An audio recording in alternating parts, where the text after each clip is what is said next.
இந்த காலை நேரத்தில் இறை தியானத்தை நம்ம ஆரம்பிக்கலாம். நமது ஆரம்பம் பிதா, குமாரன், பரிசுத்த ஆவியின் திரியேக நாமத்தில் உள்ளது. ஆமேன். கர்த்தரை நோக்கி ஜெபம் செய்வோம். மகா இரக்கமும் கிருபையும் நிறைந்த நல்லாண்டவரே, எங்கள் ராஜாதி ராஜாவே, கர்த்தாதி கர்த்தாவே, இந்த ஆசீர்வதிக்கப்பட்ட மனமகிழ்வான இறைவா, புதன்கிழமையின் காலை வேளைக்காக நன்றி செலுத்துகிறோம். கடந்து போன இரவு முழுவதும் கிருபையாக எங்களை காத்து வழிநடத்தினீர். இந்த புதிய நாளை ஆண்டவரே நீர் தந்தமைக்காக உமக்கு நன்றி செலுத்துகிறோம். இந்த நாளிலும் உம்முடைய இறை செய்தியை, பாடல் வேலை, ஜெப வேலையை எங்களுக்கு ஆசீர்வதியும். நீர் பேசு ராஜா, நாங்கள் கேட்கிறோம். இதை கேட்டு பயன்பெறுகிற என்னுடைய எல்லா மக்களையும் கர்த்தர் ஆசீர்வதியும். இறை மைந்தன் இயேசு கிறிஸ்துவின் வழியை ஜெபிக்கிறோம் நல்ல பிதாவே, ஆமேன். காலை வேளையில் 109வது ஞான பாடலாகிய ஞான பத்தாவே பாவ கேட்டிலே சாகும் எண்ணை தப்புவித்து என்ற ஞான பாடலை சாரோடு இணைந்து பாடுவோம். 109வது ஞான பாடல்.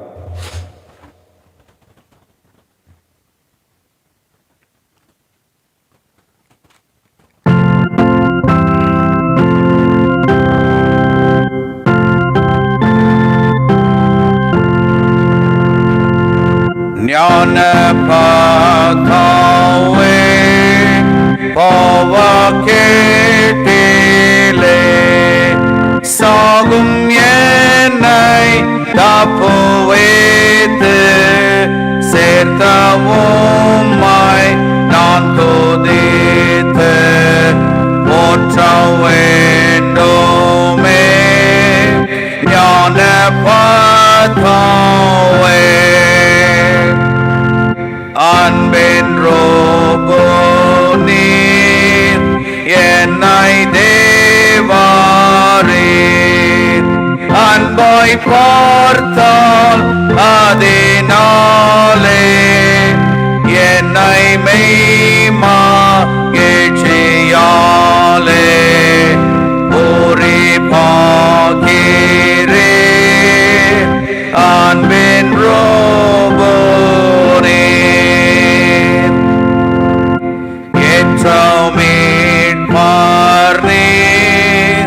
கேட்டை நீக்கிறீர்.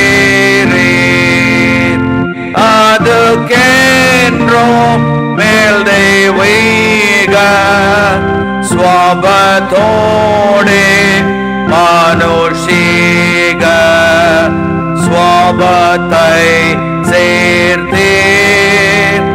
ஏற்ற மீட்பார் நீர்.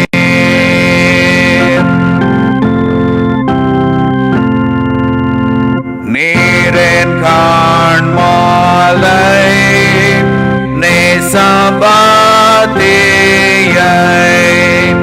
உம்மில் ஒன்ற கெட்டியாக்கும். இதே உம்மாய் நெஞ்சும் வாக்கும். கேட்கும் கிருபை நீரின் காண்மாலை.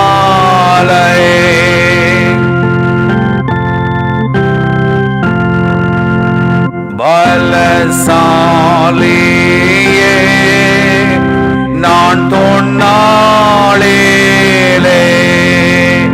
லோகத்தின் சாதிக்கு தாப்பா என்னை பலத்தால் நிரப்பா. வரும் இயேசுவே பலசாலியே.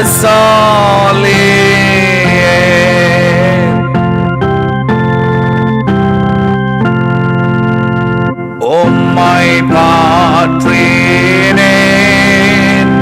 என்றைக்கும் விடேன். உம்மை விசுவாசத்தாலே நான் தரித்தேன். ஆகையாலே லோகத்தை நாடேன். உம்மை பாற்றினேன்.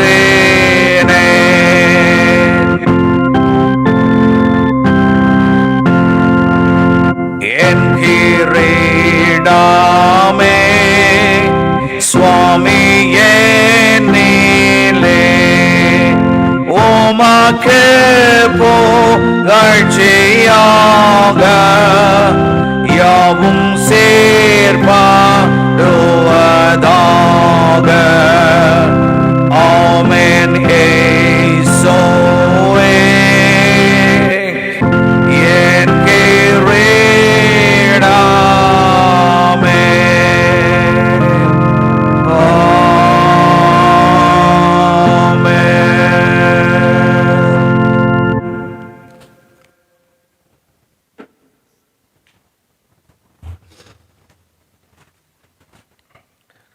இயேசு கிறிஸ்துவில் மிகவும் அதிகமாய் நேசிக்கப்படுகின்றவர்களே, மீண்டுமாக உங்கள் யாவரையும் இறைமைந்தன் இயேசுவின் திருப்பெயராலே இந்த மகிழ்ச்சியும் ஆசீர்வாதம் நிறைந்த ஜூலை மாதம் 24ஆம் நாளிலே உங்களை சந்திப்பதிலே மிகுந்த மகிழ்ச்சி அடைகின்றோம். இந்த நாளிலும் நாம் தியானிக்கும்படியாக தெரிந்து கொண்ட கடவுளுடைய வார்த்தை அது எபேசியர் 3ஆம் அதிகாரம் வசனங்கள் 14 முதல் 21 வரை உள்ள வசனங்கள். எபேசியர் 3:14 முதல் 21. இந்த பகுதியில் நாம் பார்க்கிற போது பவுல் பிற இனத்தாருக்கு ஆற்றிய திருப்பணி பற்றி பேசுகிறது. பவுல் பிற இனத்தாருக்கு ஆற்றிய திருப்பணி, குறிப்பாய் இந்த எபேசு திருமுகம் மிக முக்கியமான ஒரு திருமுகம். ஏன்னா பவுலடிகளாரே எபேசு திருச்சபையில் தங்கியிருந்து கடவுளுடைய ஊழியத்தை மிக சிறப்பாக செய்திருக்கிறார் என்ற செய்தி நம்ம பார்க்க முடிகிறது.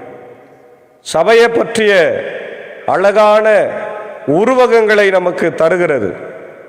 கடவுளின் திட்டம் என்பது மனித குலத்தை மட்டுமல்ல, படைப்பு அனைத்துமே கிறிஸ்துவின் தலைமையில் கடவுளுடன் ஒப்புரவாக்குவது என்கின்ற உயரிய கருத்தை இந்த திருமுகம் எடுத்துரைக்கிறது.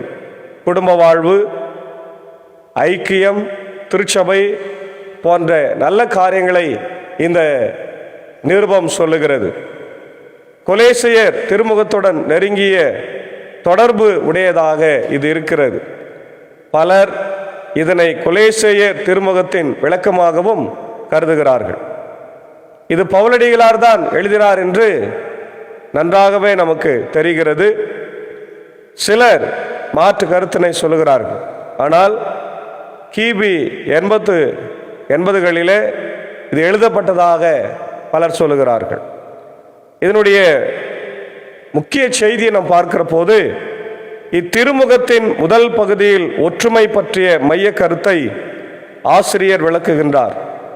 தந்தையாம் கடவுள் தம் மக்களை எப்படி அழைத்துள்ளார் என்றும், அவர்கள் எவ்வாறு தம் மகன் இயேசு கிறிஸ்துவினால் மன்னிக்க பெற்று பாவத்திலிருந்து விடுதலை பெற்றார்கள் என்றும், கடவுளின் தூய ஆவியால் எவ்வாறு உறுதிப்படுத்தப்படுகின்றார்கள் என்றும் கூறுகின்றார்.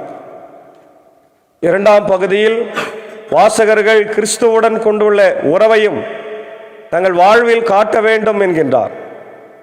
பொதுவான சமூக அன்பு, வாழ்வு, குடும்ப அன்பு, வாழ்வு, இந்த ஒற்றுமையை எடுத்து காட்ட வேண்டும் என்று பவுல் விரும்புகின்றார். இந்த கடிதத்தில் பல உருவகங்கள் இடம்பெறுகின்றன. திருச்சபை உடலாகவும் கட்டடமாகவும் மணமகளாகவும் கிறிஸ்து தலையாகவும் மூளைக்கல்லாகவும் மணமகனாகவும் உருவகிக்கப்படுவதை காண்கின்றோம். ஆகவே இங்கே எபேசு நிருபம் மிக முக்கியமான ஒரு நிருபம். பவுலடிகளார் ரோம திருச்சபையில், அதாவது சிறையில் இருந்து இந்த நிருபங்களை எல்லாம் எழுதினார் என்று நம்முடைய வரலாறு சொல்லுகிறதை நம்ம பார்க்கின்றோம். இங்கே கிறிஸ்துவின் அன்பை பற்றி பவுல் பேசுகிறார். 3ஆம் அதிகாரத்தில் 14 முதல் 21 வசனங்கள் கிறிஸ்துவின் அன்பு. இதன் காரணமாக விண்ணுலகிலும் மண்ணுலகிலும் உள்ள ஒவ்வொரு குடும்பமும் உண்மையிலே குடும்பமாய் விளங்குவதற்கு காரணமாய் இருக்கிற தந்தையிடம் நான் மண்டியிட்டு வேண்டுகிறேன் என்று சொல்லுகிறார். அன்பானவர்களே, கடவுள்தான் நம்முடைய குடும்பங்களுக்கெல்லாம் தலைவராய் இருக்கிறார். அல்லேலூயா, பிரைஸ் தி லார்ட்.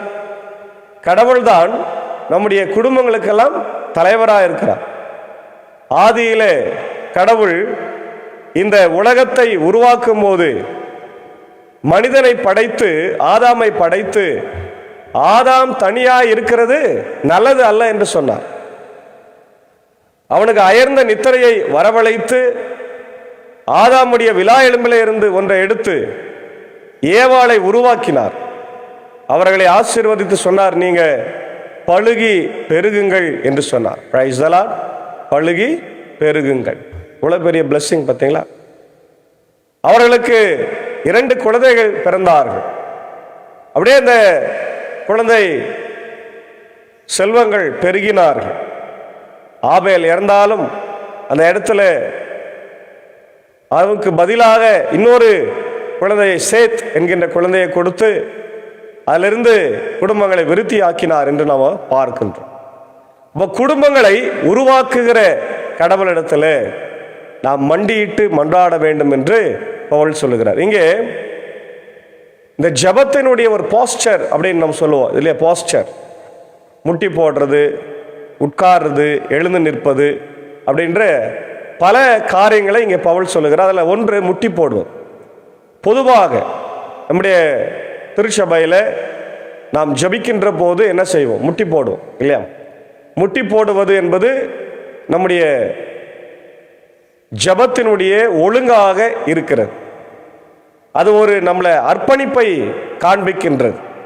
இன்னைக்கு இஸ்லாமியர்கள் முழங்கால் படியிட்டு தலையை பூமியில தொடும்படி அவங்க என்ன பண்றாங்க? ஜபிக்கின்றார்கள். ஆனால் இன்னைக்கு நம்ம என்ன பண்றோம்? அந்த கலாச்சாரத்தெல்லாம் மாத்திட்டு ஆலயத்தில் பெஞ்ச் எல்லாம் போட்டிருக்கிறோம், சேர்ஸ் எல்லாம் இருக்கு.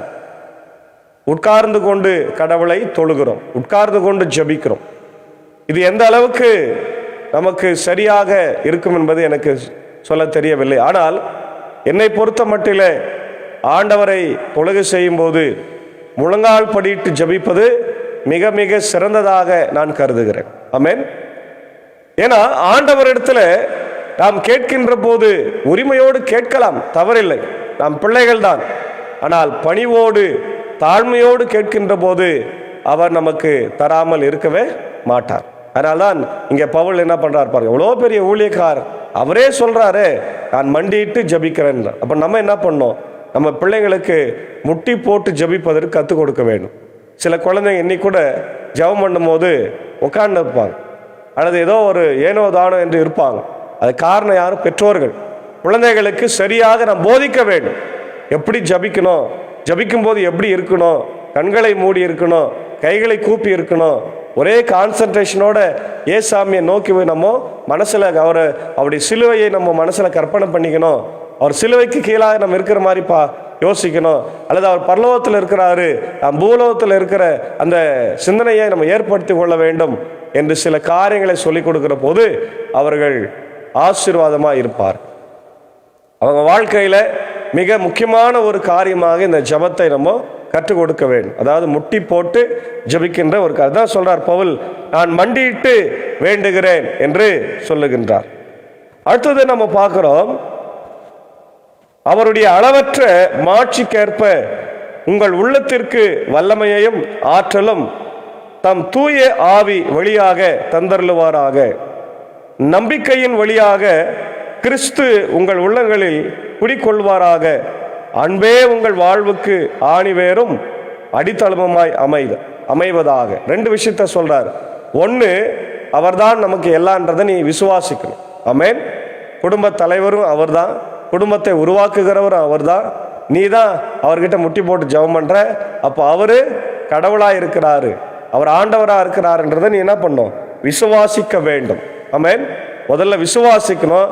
ரெண்டாவது, விசுவாசித்தவன் என்ன பண்ணுவான்? அன்பு கூறுவான். அப்போ அன்பு கூறுவது என்பது மிகவும் முக்கியத்துவம் வாய்ந்தது. ஏற்கனவே நம்ம அன்பை பற்றி நிறைய முறை நான் சொல்லியிருக்கிறேன். அன்பு 3 விதமான அன்பை திருமறை நமக்கு, அதாவது பவுலடிகளார் நமக்கு கற்றுக் கொடுக்கிறார். ஒன்று அகாப்பே. அகாப்பே என்கின்ற கிரேக்க வார்த்தையிலிருந்து வருகிற அன்பு சுயநலம் பாராமல், தன்னலம் பாராமல், தன்னையே தியாகமாய் தருகிற அன்பு. இயேசு கிறிஸ்துவின் அன்பு, கல்வாரி சிலுவையில நமக்காக அவருடைய ரத்தத்தை, சரீரத்தை கொடுத்த அன்பு. ஆமென். Praise the lord. ரெண்டாவது ஃபிலோ. ஃபிலோ என்று சொன்னால் நண்பர்களுடைய அன்பு. அது இருக்கும், சில நேரத்தில் இல்லாமலும் போயிடும் இல்லையா? நண்பர்கள் சில நேரத்தில் இன்னைக்கு நமக்கு தேவைக்காக வராங்க, அப்புறம் தேவை முடிந்த பிறகு போய் விடுவார். அது நண்பர்களுடைய அன்பு. அடுத்தது எரோஸ் என்கின்ற ஒரு அன்பு. அது கணவன் மனைவி கிட்ட, அல்லது இந்த ஊடல் என்று சொல்லுவார்கள் இல்லையா, அந்த அப்படிப்பட்ட ஒரு அன்பு. அந்த அன்பு நிச்சயமாக காலகாலத்துக்கு அது இல்லாமல் போயிடும் என்று தான் நம்ம பார்க்கணும். அப்போ எது முக்கியமான அன்பு, எது இருக்கோ எப்பவுமே? தெய்வீக அன்பு, டிவைன் லவ். அதான் அகாப்பே. இந்த அகாப்பே என்கின்ற இந்த அன்பை தான் ஆண்டவர் நம்ம மேல பொழிந்திருக்கிறார். அப்போ நம்ம கூட தன்னலமற்ற அன்பையும் இல்லையா, சுயநலமற்ற அன்பையும் எல்லார் மேல பொழிந்து ஆண்டவருடைய பிரமாணத்தை நாம் நிறைவேற்ற வேண்டும். இயேசு அதை தான் செய்திருக்கிறார். அதே போல அதுதான் ஆணி வேரா இருக்குது. அன்புதான் நம்முடைய வாழ்க்கைக்கு என்னவா இருக்குதான்? ஆணிவேர். ஆணிவேர், அதாவது ஒரு மரத்துக்கு மரம் தாங்கி பிடிக்கணும்னா எது முக்கியம்? வேர் தான் முக்கியம். அந்த வேர் வெளியே தெரியாது, ஆனால் அந்த வேர் தான் மிக மிக அவசியம். அந்த வேர் மாதிரி அன்பும் இருக்கணும். குடும்பத்தில் அன்பு இருந்தாதான் குடும்பம் இன்னைக்கு சந்தோஷம் சமாதானமாக இருக்கும். கணவன் மனைவியை நேசிக்கணும், மனைவி கணவனை நேசிக்கணும், இவங்க பெற்றோர்கள் பிள்ளைகளை நேசிக்கணும், பிள்ளைங்க பெற்றோர்களை நேசிக்கணும், மாமனார் மாமியாரை நேசிக்கணும், நாத்தனாரை நேசிக்கணும், ஓரகத்தை நேசிக்கணும், எல்லாரையும் நேசிக்கணும். இதுதான் அன்பு. இந்த அன்பு தான் வேறா இருக்கிறது. ஆனால் இன்றைக்கு நம்ம குடும்பத்தில் கூட்டு குடும்பமாகவே இல்லை. இன்னைக்கு நம்ம பிரிஞ்சு பிரிஞ்சு பிரிஞ்சு பிரிஞ்சு இன்னைக்கு அன்பின் குடும்பத்தை, நம்ம சங்கமத்தை, குடும்ப சங்கமத்தை நம்ம மாற்றி அமைத்து விட்டுருக்கிறோம். இது எந்த அளவுக்கு டேஞ்சரஸ் என்பதை நாம் புரிந்து கொள்ள வேண்டும். அன்பை பற்றி நம்ம அறிந்து கொள்ளவே முடியாது. இங்க வாசிக்கிறோம், இறை மக்கள் அனைவரோடும் சேர்ந்து கிறிஸ்துவுடைய அன்பின் அகலம், நீளம், உயரம், ஆழம் என்னவென்று உணர்ந்து அறிவுக்கு எட்டாத இந்த அன்பை அறிந்து கொள்ளும் ஆற்றல் பெறுவீர்களாக. அதன் மூலம் கடவுளின் முழு நிறைவையும் நீங்கள் பெற்றுக்கொள்வீராக. அப்போ கடவுளுடைய அன்பை எப்படி அறிந்து கொள்ளணுமா? அவருடைய அன்புக்கு அளவு கிடையாது, அகலம் கிடையாது. எது அகலம் அப்படின்னா, இயேசு ஆண்டவர் கைகளை விரித்து சிலுவையில் மரித்தது தான் அகலம், இல்லையா? அவருடைய கைகளிலே ஆணி, கால்களிலே ஆணி, தலையில முள்முடி, அதுதான் அவருடைய அன்பின் நீளம், ஆழம், அகலம். அதுக்கு மேல ஒரு அன்பு கிடையவே கிடையாது. தன் சிநேகிதனுக்காக ஜீவனை கொடுக்கிற அன்பு உண்டோ? யோவான் 15ஆம் அதிகாரத்தில் நாம் பார்க்கிறோம். ஆண்டவர் சொல்றார், தன் சிநேகிதனுக்காக எவன் அன்பை கொடுவான்? எவன் ஜீவனை கொடுப்பான்? எவனும் கொடுக்க மாட்டான். யாரும் தன்னுடைய நண்பர்களுக்காக ஜீவனை கொடுக்க மாட்டார்கள். ஆனால் நிச்சயமாக ஆண்டவர் தம்முடைய மக்களுக்காய், தம்முடைய நண்பர்களுக்காய் கொடுக்கின்றார். அதான் உண்மை. 20-21 பார்க்கிறோம். நம்முள் வல்லமையோடு செயல்படுபவரும் நாம் வேண்டுவதற்கும் நினைப்பதற்கும் மிகவும் மேலாக அனைத்தையும் செய்ய வல்லவருமான கடவுளுக்கே இந்த திருச்சபையில கிறிஸ்து இயேசு வழியாக தலைமுறை தலைமுறையா என்றென்றும் மாற்றி உரித்தாகுக என்று சொல்றார். அப்போ ஆண்டவருக்கு என்ன செலுத்துறாருங்க? கடைசியா நன்றி சொல்றதை நம்ம பார்க்கிறோம், இல்லையா? நன்றி. நம்முள்ள வல்லமையோடு செயல்படுவரும் நாம் வேண்டுவதற்கும் நினைப்பதற்கும் மிகவும் மேலாக அனைத்தையும் செய்கின்ற ஆண்டவருக்கு நன்றி மாற்றி உரித்தாகுக என்று சொல்லி அவர் நிறைவு செய்கிறதை நம்ம பார்க்கிறோம். அன்பானவர்களே, இன்றைக்கு நம்முடைய வாழ்க்கையில கூட ஆண்டவர் நம்மோடு கூட இருக்கிறார். நம்முடைய குடும்பத்தை கட்டுகிறார். நம்முடைய குடும்பத்தினுடைய ஆணிவேரா இருப்பது அன்பு. இன்னைக்கு எத்தனையோ குடும்பங்கள் அன்பு இல்லாமையினால என்ன ஆயிட்டு இருக்குது? பிரிந்து போயிருக்கிற சூழ்நிலையில பார்க்கிறோம். கணவன் மனைவி பிரிஞ்சிடுறாங்க, பிள்ளைங்க பிரிஞ்சிடுறாங்க, பிள்ளைங்க அப்பா அம்மாவை சரியா கவனிக்கிறதில்ல, பார்க்கறதில்ல, அன்பு கூறுவதில்லை. இவை ஆண்டவருக்கு விரோதமான செயல் என்பதை நம்ம புரிந்து கொள்ள வேண்டும். ஆகவே நம்முடைய குடும்பங்களை நாம் நேசிக்கணும். நம்ம குடும்பம், நம்முடைய குடும்பம் ஆண்டவர் நமக்கு கொடுத்தது. நம்முடைய குடும்பம், நம்முடைய அப்பா அம்மா ஆண்டவர் நமக்கு கொடுத்தது. நம்முடைய பிள்ளைகள் கடவுள் நமக்கு கொடுத்தது. நம்முடைய தாத்தா பாட்டி ஆண்டவர் நமக்கு கொடுத்தது என்று சொல்லி நம்ம விசுவாசித்து நம்முடைய குடும்பங்களை நேசித்து எப்பொழுதும் ஆண்டவரிடத்தில் மண்டியிட்டு ஜபித்து ஆண்டவரின் அன்பை நம்ம ருசி பார்த்து வாழ தூய ஆவியானவர் தாமே இந்த நாளிலே நம்மை ஆசீர்வதித்து காப்பாராக. ஆமேன். ஜபிப்போம். எல்லா அளவுக்கு அதிகமாக நேசிக்கிற நல்ல தகப்பனே, இந்த மகிழ்ச்சியான காலை வேளைக்காக நன்றி சொல்லுகிறோம். இந்த புதன்கிழமையின் காலை வேளையிலும் உம்முடைய இறை வார்த்தையை ஆண்டவரே தந்தமைக்காய் ஸ்தோத்திரிக்கிறோம். எத்தனையோ மக்களுக்கு கிடைக்காத ஒரு ஸ்லாக்கியத்தை, பாக்கியத்தை எங்கள் வாழ்நாளிலே ஆண்டவரே நீர் தந்திருக்கிறேன். இந்த நாளிலும் கேட்ட வார்த்தைகளுக்காக ஸ்தோத்திரம் ஆண்டவரே. இதோ எங்கள் திருச்சபையில, எங்கள் குடும்ப வாழ்க்கையில ஆண்டவரே நாங்கள் எப்படி நடந்து கொள்ளுகிறோம், எப்படி ஜபிக்கின்றோம், மண்டிட்டு ஜபிக்கிறோமா ஆண்டவரை? எல்லாரும் பார்க்கிறார்களே, முழங்கால் படிட்டு ஜபிக்கிறோமா? அந்த ஜபந்தான் ஆசீர்வாதமா ஏற்றுக்கொள்ளப்படும் என்பதை ஆண்டவர் நான் உணர்கிறோம். இதோ அன்றைக்கு ஆபிரகாம் தலை குப்புற விழுந்து ஆண்டவரே ஜபித்தான். அப்படி தரையிலே பட்டது. ஆகவே நாங்களும் கூட ஆண்டவரே தரையிலே பட்டு ஆண்டவரே எங்கள் தலை தரிக்கவும் ஆண்டவரே அதன் வழியாக நாங்கள் ஆசீர்வாதத்தை பெற்றுக்கொள்ளவும் கர்த்தாவே கிருபை தர வேண்டுமா நான் ஜபிக்கின்றோம். இந்த நேரத்தில் குடும்பத்தில் நாங்கள் அன்பையும் ஆண்டவரை எப்பொழுதும் ஆண்டவரை காட்டவும் கர்த்தர் கிருபை தாரும். அன்பு இல்லை என்றால் கிறிஸ்தவ ஜீவியமே இல்லை. அன்பே ஆண்டவரே, கடவுள் அன்பாகவே இருக்கிறார் என்று வேதம் சொல்லுகிறது. கடவுள்தான் எங்கள் வாழ்க்கையில அன்பை பொழிந்து கொண்டிருக்கிறார் என்ற செய்தியை கேட்டிருக்கிறோம்.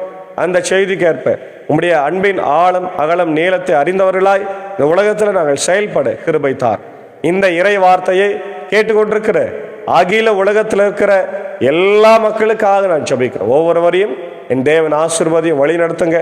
இந்த யூடியூப் ஃபேஸ்புக் வழியாக லைவ்ல பார்த்து கொண்டிருக்கிற மக்களையும் கர்த்தர் ஆசீர்வதிங்க. அவருடைய குடும்பங்களை ஆசீர்வதிங்க ராஜா. கிறிஸ்தவ மக்கள், கிறிஸ்தவ அல்லாத மக்கள், ஆண்டவரே இந்திய சுவிசேஷ லுத்தரன் திருச்சபையின் குடும்பங்கள், பொறுப்பாளர்கள், மூத்த விசுவாசிகள், ILC பொறுப்பாளர்கள், ஆண்டவரே அதே போல சபை சங்கத்தின் பொறுப்பாளர்கள், அனைத்து ஆண்டவரே பள்ளிக்கூடங்கள், நிறுவனங்கள், ஸ்தாபனங்கள், குறிப்பாக பெதஸ்தா மருத்துவமனை திறக்கப்பட வேண்டும் என்று கெஞ்சி மன்றாடுகிறோம். இறைவா உம்மாலே கூடு ராஜா, கூடாத காரியம் ஒன்றுமில்லை. நீ மனமிறங்கி தயவு கூர்ந்து பெதஸ்தா மருத்துவமனை திறப்பதற்கான சூழ்நிலையை உருவாக்கி தர வேண்டும் என்று கெஞ்சி மன்றாடும். இந்த காலை வேளையில இந்த ஊழியத்தில் எங்களோடு இருக்கிற அன்பர் சாருக்காக, ஆண்டவர் ஏஞ்சி அக்காவுக்காக, அன்பான பிள்ளைகளுக்காக ஜெபிக்கிறோம். மாத்தால் மரியாதை ஆசீர்வதிங்க. பலவீனங்கள் உண்டு. இந்த கால சீதோஷ்ண மாற்றத்தில் ஆண்டவரே ஏற்படுகின்ற கஷ்டங்கள் உண்டு. பிள்ளைகளுக்கு அதை நீர் மாற்றி தாருங்க. இந்த ஊழியத்தில் எங்களோடு இருக்கிற சாக்கோ சாருக்கு டீச்சருக்காக ஆண்டவரை ஜபிக்கிறோம். குடும்பங்களை ஆசீர்வதிங்க, வழி நடத்துங்க. ஜான்சன் சாருக்காக ஜபிக்கிறோம். இதை பிராட்காஸ்டை உதவி செய்கிற அவரையும் குடும்பங்களையும் கர்த்தர் ஆசீர்வதிக்க வேண்டுமா ஜபிக்கிறோம். சார்ந்திருக்கிற திருச்சபை ஆசீர்வதிங்க. அடையன் பணியாற்றி வருகிற ஆண்டவர் பாப்பனப்பள்ளி போத வட்டத்திற்காக ஜபிக்கிறோம். இந்த கிராம சபைகள் குறிப்பாக கட்டப்பட வேண்டும். தேவையான பண உதவி, பொருளாதார உதவிகளை என் தேவனே பரத்திலிருந்து நீ தர வேண்டும் என்று நாங்கள் கெஞ்சி மன்றாடும். இந்த காலை நேரத்தில் ஆண்டவரே இதோ பிறந்த நாளைக்கு நன்றி செலுத்திக் கொண்டிருக்கிற அன்புக்குரிய ஆயர் அருள் திரு டி எலேசியர் பால் கிறிஸ்டோபர் அவர்களுக்காக ஜபிக்கிறோம். மூத்த ஆயர் அவர்களையும் ஆசீர்வதிங்க. ஊழியங்களை ஆசீர்வதிங்க. அன்பு துணைவியார் ஆயிரமாவையும் 2 ஆண் பிள்ளைகளையும் கர்த்தர் ஆசீர்வதிக்க வேண்டுமா ஜபிக்கிறோம். வழி நடத்துங்க. ஊழியத்தின் பாதையில நீர் உடனிருந்து வழி நடத்த வேண்டும் என்று கெஞ்சி மன்றாடுகிறோம். இதோ அவருடைய ஆண்டவரை தந்தையாரை நினைவு கூறுகிறோம். இன்றைக்கு எங்களோடு இல்லை என்றாலும் அவருடைய ஆசைகளை பெற்று நம்முடைய ஊழியத்தை செய்கிற ஐயர் அவர்களோடு கர்த்தாவை தங்கியிருக்க வேண்டுமாய் நான் ஜபிக்கிற ராஜா. அதே போல இந்த நாளிலே பிறந்த நாளை, திருமண நாளை காணுகின்ற யாவரையும் ஆசீர்வதிங்க, வழி நடத்துங்க, தேவையை சந்திங்க ராஜா. யாரெல்லாம் ஆண்டவர் பலவீனமாய் சுகனமா இருக்கிறாங்களோ, கஷ்டத்தில், துன்பத்தில், துயரத்தில் பாடுபடுகிறார்களோ எல்லாருக்காக நான் ஜபிக்கிறோம். எல்லாரையும் கண்ணோக்கி பார். மூத்த விசுவாசிகள் தாய்மார்களுக்காக மீண்டுமாய் ஜபிக்கிறோம். ஆண்டவர் குறிப்பாக அவருடைய நிக்சன் ஐயருக்காக, அவருடைய அருமையான BGS ராஜ்குமார் ஆயிருக்காக ஜபிக்கிறோம். எல்லாரையும் கர்த்தர் ஆசீர்வதிக்க வேண்டுமா ஜபிக்கிறோம். பலப்படுத்துங்க ராஜா. குறிப்பாக அவருடைய ஆமர் இமானுவேல் திருச்சபையுடைய மூத்த விசுவாசியும் பல பொறுப்புகளில் இருந்து இந்தியா ஸ்கூலில் பணியாற்றிய ஆண்டவரே திரு ஹென்றி தங்கராஜ் ஆசிரியர் அவர்களுக்காக ஜபிக்கிறோம். அன்பு துணைவியாரை ஆண்டவர் நேற்று தினத்தில் நீர் எடுத்துக்கொண்டீர். வருகிற சனிக்கிழமை என்று நடைபெறுகிற அடக்க ஆராதனையிலே கிருபை தங்கியிருக்கட்டும். ஆண்டவரே அன்னார் இழந்து வாடுகிற குடும்பத்திற்கு ஆறுதலை, தேர்தலை நீ தந்து வழிநடத்த வேண்டுமாய் கெஞ்சி மன்றாடுகிறோம். தொடர்ந்து திவ்ய கிருபை ஆசீர்வாதம் அவளோடு தங்கியிருக்கட்டும். உலக நாடுகளுக்காக ஜெபிக்கிறோம். அமைதி சமாதானத்தை தாரும். இந்திய தேசத்திற்காக ஜனாதிபதி, பிரதமர், முதலமைச்சர், கவர்னர், கலெக்டர்ஸ்க்காக ஜெபிக்கிறோம். இந்திய தேசத்தில் அமைதி சமாதானம் நிலவட்டும் ராஜா. தொடர்ந்து எங்களுடைய எல்லா கிறிஸ்தவ திருச்சபைகள், ஸ்தாபனங்கள், பள்ளிக்கூடங்கள், ஆண்டவர் எல்லா விதமான மிஷினரி ஊழியங்களை செய்கிறவர்கள் யாவரையும் கர்த்தர் ஆசீர்வதிங்க. தொடர்ந்து இந்த நாள் எங்களுக்கு இனிமையான ஒரு நாளை அமைய கர்த்தர் கிருபை தார். துதி கன மகிமை உமக்கே செலுத்துகிறோம். இயேசுவின் மூலம் ஜெபிக்கிறோம் நல்ல பிதாவே, ஆமென். ஆண்டவராக இயேசு கிறிஸ்துவின் கிருபை, பிதாவின் அன்பு, பரிசுத்த ஆவியின் ஐக்கியம் இந்த நாளிலே நம்முடைய ரோடு கூட இருப்பதாக. ஆமென்.